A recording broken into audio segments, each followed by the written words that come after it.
বন্ধুসকল, যদি ফেচবুকৰ পৰা কিবা এটা ইনকম কৰিম বুলি ভাবিছা, তেতিয়াহ'লে তুমি ফেচবুকত টাইম দিব পাৰিব লাগিব। এইবিলাকৰ মাইকী মানুহৰ কাম কোৱা কাৰণে বেয়া নাপাব, মানে সিহঁতি ঘৰত থাকে, কাম বন আজৰি কৰি 3 ঘণ্টা কণ্টিনিউ টাইম দিব পাৰে। আমি হাজিৰা কৰা মানুহ 3 ঘণ্টা কি আধা ঘণ্টা টাইম দিবলৈ দিগদাৰ হয় নাই বন্ধুসকল?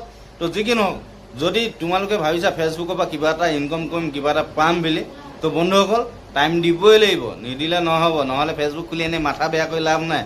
তো বহুতে কয় এই ফেচবুকটো এনেই খুলিছোঁ, চবেই এনেই নহয়, চবেই কিবা এটা পাম বুলি আশাতহে খুলিছে, নহ'লে থুৱেনো নিজৰ টাইম লছ কৰি ভিডিঅ' বনাই কোনো নিদিয়ে।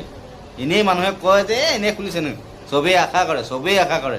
আশা কৰিলে নহ'ব বন্ধুসকল, তুমি ফেচবুকত টাইম দিব লাগিব, আনৰ ভিডিঅ'ত চাব লাগিব, আনৰ ভিডিঅ'ত গৈ কমেণ্ট কৰিব লাগিব, আনক ফ'ল' কৰিব লাগিব, তেতিয়াহে তোমাক কৰিব।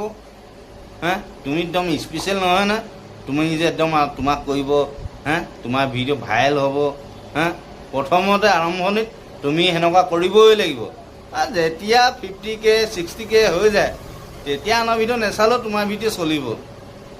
তো বন্ধুসকল, ভিডিঅ'টো যদি ভাল লাগিলে কমেণ্ট এটা কৰিব, আৰু মোৰ পেজটো ফ'ল' কৰি দিব না please please please. Thank U.